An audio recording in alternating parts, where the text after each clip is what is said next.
Good morning, everyone. My name is Vasa. I'm the co-founder and CEO of Iryo. So I don't have a lot of time. Let's go straight to it. So what I want to present to you today is the case for a medical passport for refugees. We all know that to provide the best possible care at the lowest possible cost, we need a fairly good overview of a person's health history.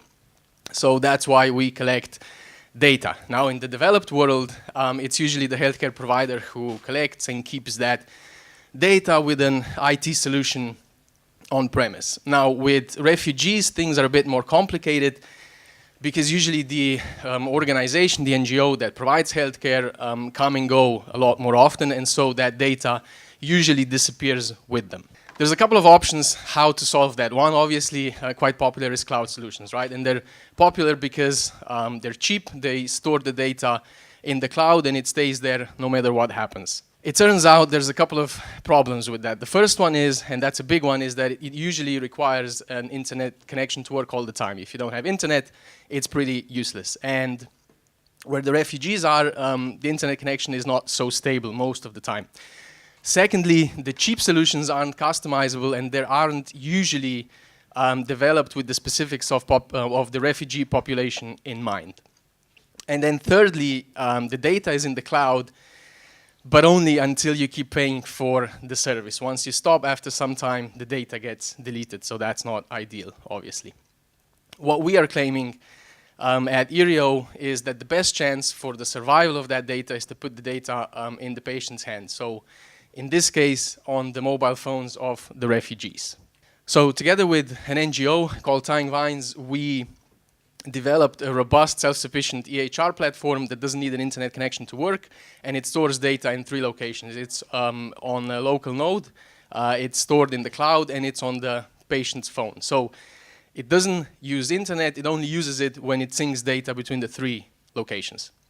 An also important point is that it uses standardized and open data models to ensure the highest possible data interoperability. Another thing, the last point that I wanted to mention, is that when things get even more interesting is when we start including new technologies. Now, everyone's talking about blockchain, but there's 2 really interesting use cases here. One is that with the use of blockchain, we can ensure data immutability of that data on the mobile devices. So that means we can actually turn that data on the mobile phone into a fully fledged medical passport. And then secondly, through tokenization, we can have basically a built-in payment system. So what we can do is, as an example, you can have a pharmaceutical company that can compensate the refugees if they share medical data with them, and that becomes interesting when they develop new drugs. Or secondly, we can have sort of a charity donations built into the system.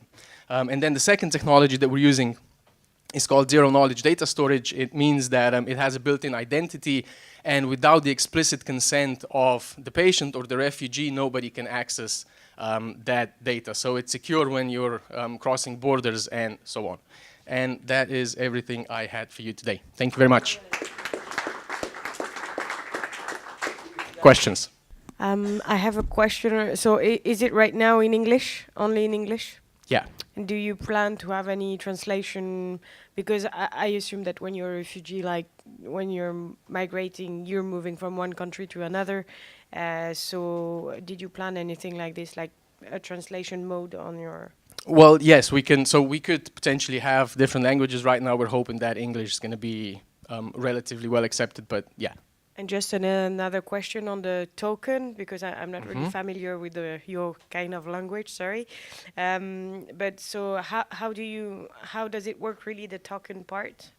So part of the blockchain is that you can issue tokens, and so tokens basically a form of payment where you can send tokens across border frictionless without anyone controlling that. So for example, I can, even if it's a small amount, I can send that amount of tokens to a refugee somewhere in a foreign country without any intermediaries, and there's no stops in between.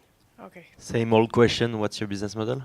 Well, I mean, Iryo is basically a for-profit company. This is just a project we've been doing in parallel with the support of the NGO. We think that what we're providing here is relatively cheap, so the operating costs are relatively low. The cloud costs are usually covered with, for example, Microsoft has a program where they cover $3,000 a year for cloud costs in Asia, and that covers a lot of expenses here. Another thing is that if the sharing of the data picks up, there can be some revenue stream through that. But all in all, we think it's a relatively low-cost solution, except obviously the development costs.